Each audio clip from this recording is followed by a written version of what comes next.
By Victor Hugo 1802–1885. Translated by Isabel F. Hapgood. Copyright 1887. Les Misérables. Preface. Les Misérables. Preface.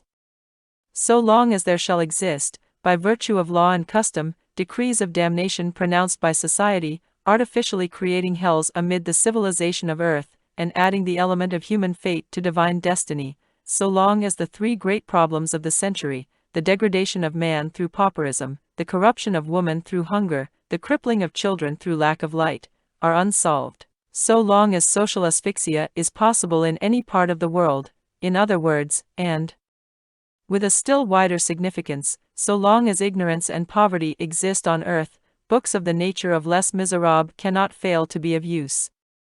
Hauteville House, 1862. Volume I Fantine. Book First, A Just Man. Chapter 1 M Muriel. In 1815, M. Charles François Bienvenu Muriel was Bishop of D. He was an old man of about 75 years of age. He had occupied the See of D since 1806. Although this detail has no connection whatever with the real substance of what we are about to relate, it will not be superfluous, if merely for the sake of exactness in all points, to mention here the various rumors and remarks which had been in circulation about him from the very moment when he arrived in the diocese. True or false, that which is said of men often occupies as important a place in their lives, and above all in their destinies, as that which they do. M Muriel was the son of a councillor of the Parliament of Aix, hence he belonged to the nobility of the bar. It was said that his father, destining him to be the heir of his own post, had married him at a very early age, 18 or 20, in accordance with a custom which is rather widely prevalent in parliamentary families.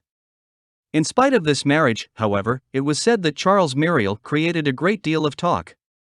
He was well formed, though rather short in stature, elegant, graceful, intelligent. The whole of the first portion of his life had been devoted to the world and to gallantry. The revolution came, events succeeded each other with precipitation, the parliamentary families, decimated, pursued, hunted down, were dispersed. Charles Muriel emigrated to Italy at the very beginning of the revolution. There his wife died of a malady of the chest, from which she had long suffered.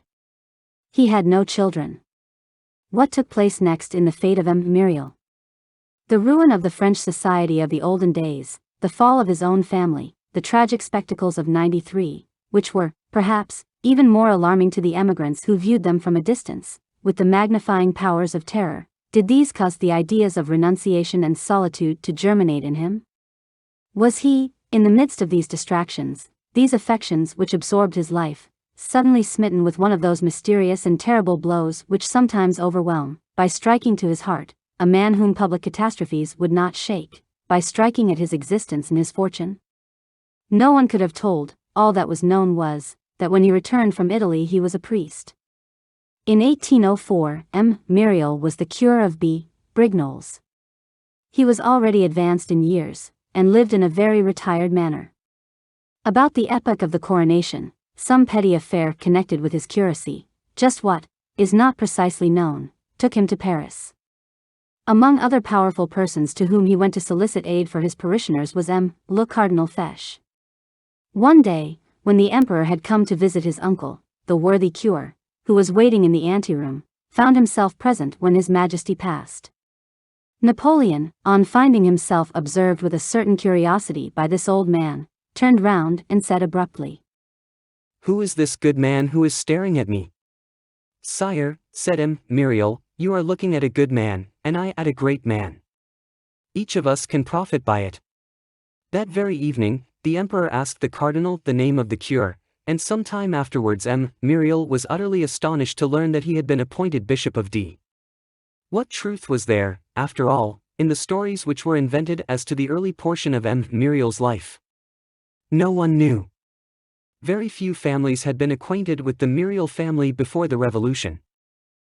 Muriel had to undergo the fate of every newcomer in a little town, where there are many mouths which talk, and very few heads which think.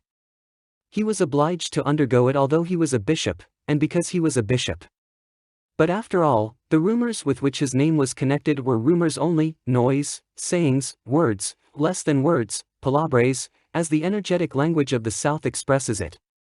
However that may be, after 9 years of episcopal power and of residence in D, all the stories and subjects of conversation which engross petty towns and petty people at the outset had fallen into profound oblivion. No one would have dared to mention them, no one would have dared to recall them. M. Muriel had arrived at D, accompanied by an elderly spinster, Mademoiselle Baptistin, who was his sister, and 10 years his junior. Their only domestic was a female servant of the same age as Mademoiselle Baptistin, and named Madame Magloire, who, after having been the servant of M. le Cure, now assumed the double title of maid to Mademoiselle and housekeeper to Monseigneur. Mademoiselle Baptistin was a long, pale, thin, gentle creature. She realized the ideal expressed by the word respectable, for it seems that a woman must needs be a mother in order to be venerable. She had never been pretty, her whole life, which had been nothing but a succession of holy deeds, had finally conferred upon her a sort of pallor and transparency, and as she advanced in years she had acquired what may be called the beauty of goodness. What had been leanness in her youth had become transparency in her maturity, and this diaphaneity allowed the angel to be seen. She was a soul rather than a virgin. Her person seemed made of a shadow, there was hardly sufficient body to provide for sex, a little matter enclosing a light, large eyes forever drooping, a mere pretext for a soul's remaining on the earth.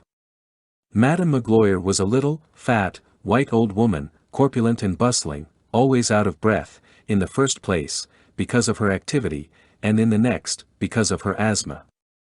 On his arrival, M. Muriel was installed in the episcopal palace with the honors required by the imperial decrees, which class a bishop immediately after a major general. The mayor and the president paid the first call on him, and he, in turn, paid the first call on the general and the prefect. The installation over, the town waited to see its bishop at work.